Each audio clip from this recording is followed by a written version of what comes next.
નમસ્તે દર્શક મિત્રો, કેમ છો? કોની ખબર ન્યૂઝમાં આપનું હાર્દિક સ્વાગત છે.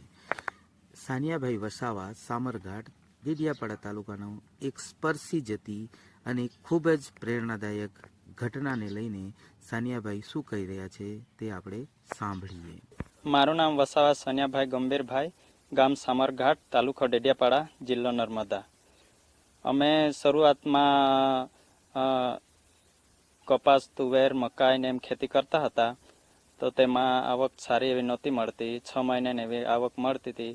તો અમે કંપનીમાં ગયા ને કંપનીમાં કામ કરતાં કરતાં ખ્યાલ આવ્યો, ફૂલો માર્કેટમાં આવતા હતા એ જોયા. એ જોઈને પછી અમારો વિચાર બદલાય એમ ફૂલો બનાવવાનું.